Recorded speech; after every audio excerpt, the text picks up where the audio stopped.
Are you ready to learn 6 music and movement activities that you can adapt to teach basically anything and everything you would want to teach in preschool? I'm Nicole Fravel, and this is Wildwood Teaching, and today that is what I'm going to show you, how to adapt music and movement activities to match whatever it is that your preschoolers are needing to learn.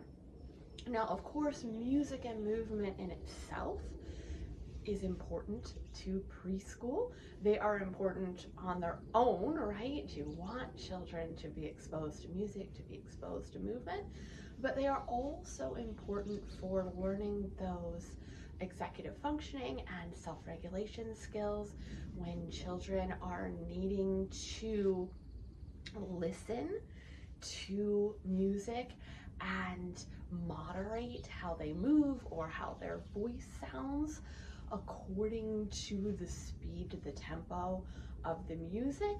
Then they are learning how to regulate their bodies to adapt to the situation when they are in a group. Now, we are outside, and that means we have a lot of space. That is great for movement, but you still need to have that spatial awareness of the children around you. You know, we have some rules, right? You know, we need to be in control of our bodies so that we're not bumping into anybody, anything, or falling down. If that happens, we need to change how we're moving our bodies. Now, music and movement can also be great ways into academic subjects.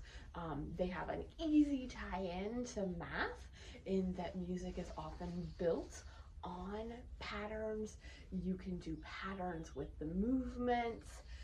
There's also an easy literacy tie-in in that a lot of songs employ rhyme, or even when you are thinking of the sounds of a word, that is an emergent literacy skill.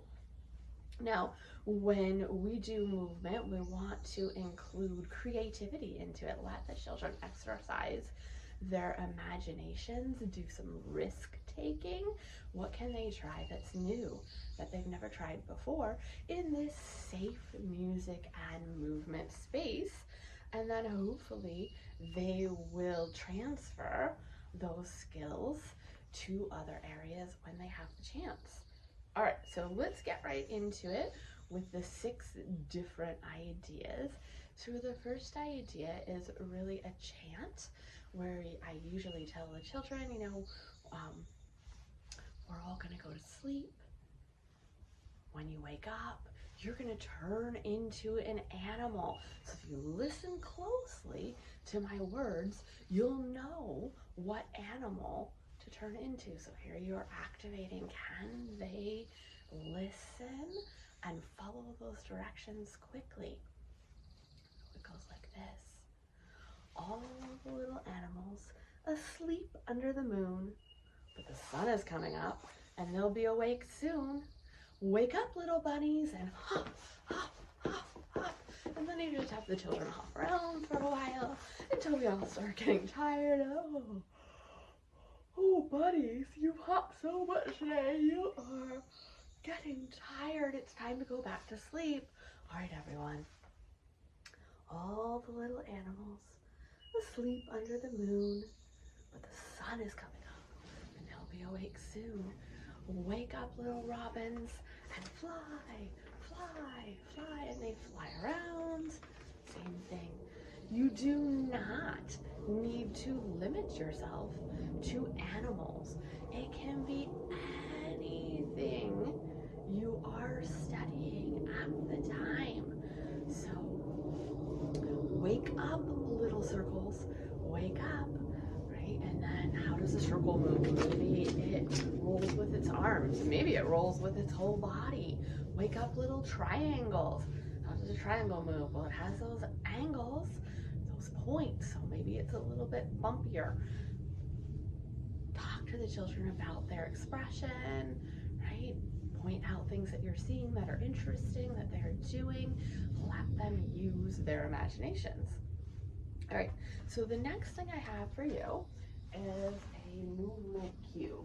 Now, several ways that you can bring music into it. One way is that you can simply play music in the background while you are doing this movement activity, and then children need to match their tempo and their tone of their movement to the tempo and tone of the music. And again, that's something to talk about. You see on this cube, I have pictures of animals, right? That, you know, are they going to pretend to be a sparrow or move like an elephant, again, to the music. Now, if you didn't want music, another way that you can have children regulate how their body is moving is, this is all on one cube, but usually I have it on 2 cubes. So instead of rolling 1 cube, they're gonna roll 2. And the second cube has words on it. There is a word that says fast. There is a word that says slow. And there's one that just says normal or regular. So they're rolling the 2 cubes. Can you move like a sparrow fast? Can you move like an elephant slowly? Right, so they are learning how to control their bodies in space.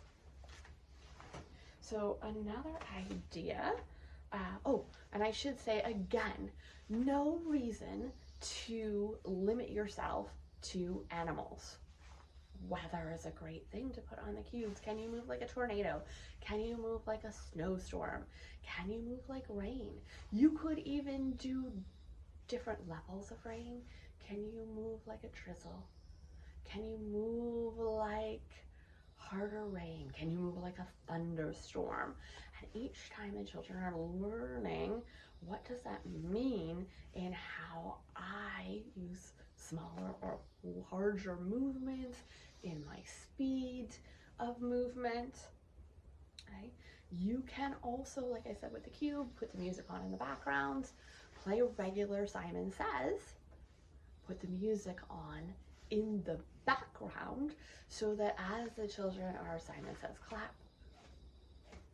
Right? What's the difference based on how the music is playing?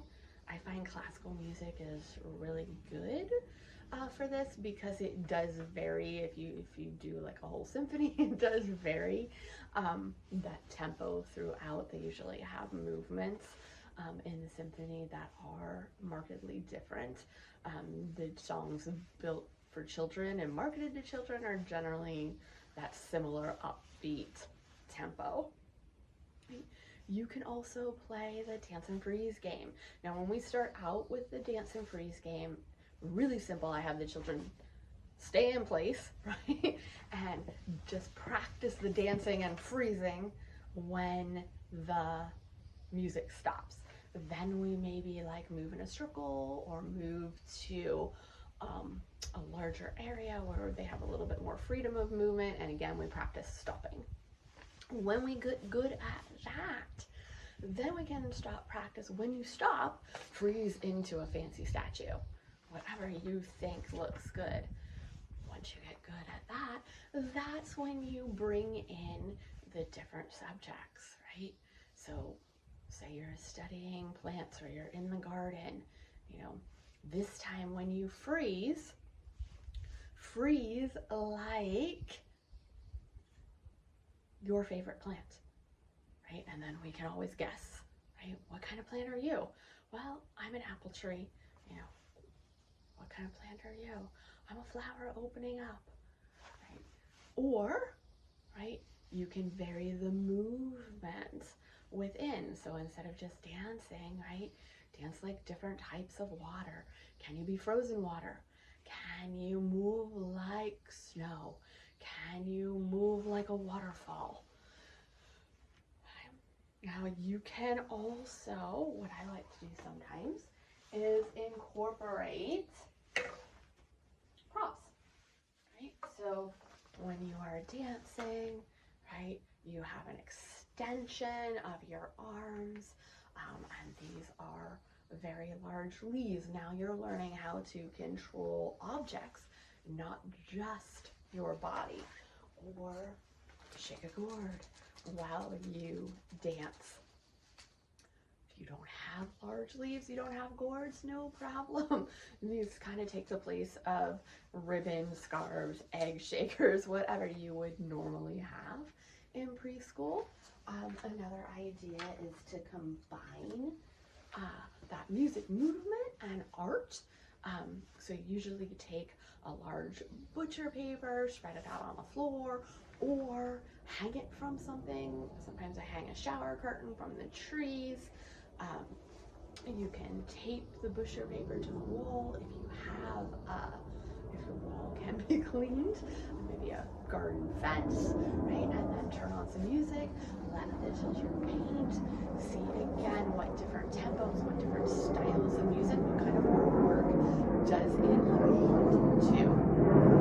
The beauty of being outside here is that the cleanup is easy, right? You put it on the ground, you hose down the ground, or you've done it on the grass or on the mulch or on the dirt or whatever, maybe not need to be cleaned.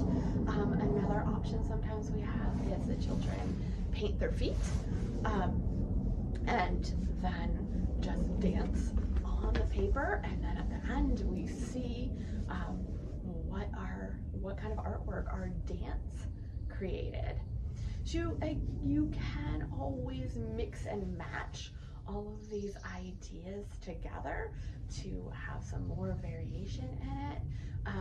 You remember, these are music and movement ideas to kind of have in your back pocket for whenever children need a little movement, a little activity, or whenever you see an interest, right? You can adapt it to whatever the children are interested in, whatever they're investigating at the time. So keep in mind the children's needs and interests as you are adapting these music and movement ideas. Let me know how it goes. I always love to hear what's going on in your spaces. And then join me here next week when I will be talking about exclusion in preschool. So in an outdoor program, oftentimes or sometimes you will see that children may exclude their peers in play, and what can you do about it? So I will